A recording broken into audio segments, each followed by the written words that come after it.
দেখুন এই সরকার যে গত 8ই অক্টোবর একটা মিছিল হয়েছিল পঞ্চমীর দিনে, সেই মিছিলে কারা কারা হেঁটেছিলেন, তারা কেন হেঁটেছিলেন সেটাকে তারা দেখানোর চেষ্টা করছেন। চিকিৎসকদের মিছিলটাকে অর্গানাইজ ক্রাইম হিসাবে দেখানোর চেষ্টা করছেন।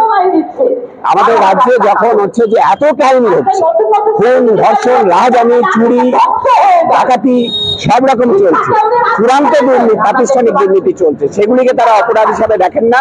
তারা মনে করেন যে হচ্ছে শান্তিপূর্ণ চিকিৎসকদের শান্তিপূর্ণ প্রতিবাদ মিছিল, সেটা হচ্ছে যে অর্গানাইজ ক্রাইম হিসেবে তারা দেখছেন।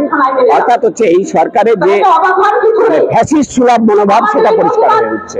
তবে এইভাবে ভয় দেখানো যাবে না, চিকিৎসক সমাজকে, নাগরিক সমাজকে ভাবে ভয় দেখানো যাবে না। যত এইসব করবেন তত প্রতিবাদ জোরালো হবে।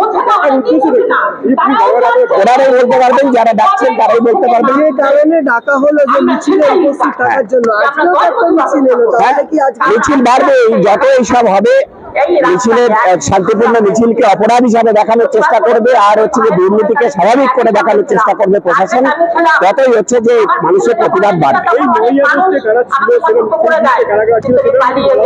হ্যাঁ, সেই ধরনের প্রশ্ন করা হচ্ছে। 9ই আগস্ট হচ্ছে যে আমরা জানি যে বাংলার ইতিহাসে একটা ন্যাক্কারজনক দিন।